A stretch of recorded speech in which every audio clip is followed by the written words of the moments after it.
In this video, we will learn about some words related to books, genres of books, and idioms related to books.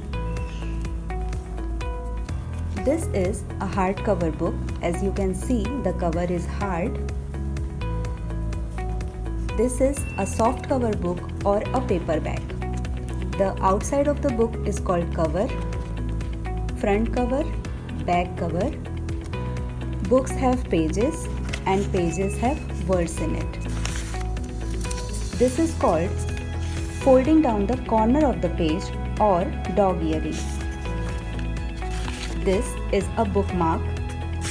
When you use the word from cover to cover, it means when you read all the way through from beginning to the end, it is called cover, from cover to cover. Turning a page means when you go from one page to another, it is called turning a page. Page turner means a book that is so exciting that you want to read it quickly or you can read it in one go. Nowadays we have e-books or electronic books. These are not physical books, we can read them digitally on screen. There are also audiobooks that we can listen to.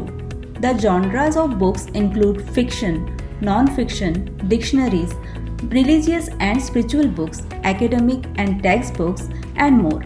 However, the two main categories are fiction, which is based on imagination, and non-fiction, which is grounded in real facts. Both of these categories have various genres within them.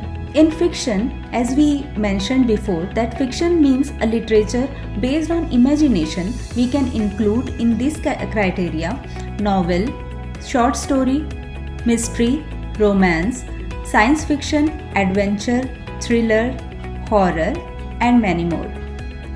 Non-fiction, which is based on real facts, we can include autobiography, biography, memoir, self-help, cookbook, travelogue.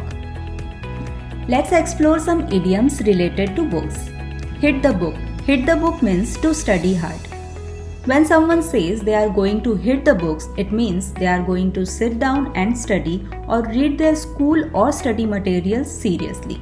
For example, last night I hit the books for hours to finish my research paper. An open book means a person or thing that is easy to understand, transparent, and straightforward. My life is an open book. I have nothing to hide. Read between the lines. Read between the lines means to understand the real meaning, even though it is not stated openly. She carefully examined the email from her boss, trying to read between the lines to understand his true feelings about her proposal. Don't judge a book by its cover. It means you shouldn't form an opinion about someone or something based solely on their appearance. You should take some time to get to know them or understand the situation better before making a judgment. For example, the candidate did not look very intelligent, but you don't judge a book by its cover.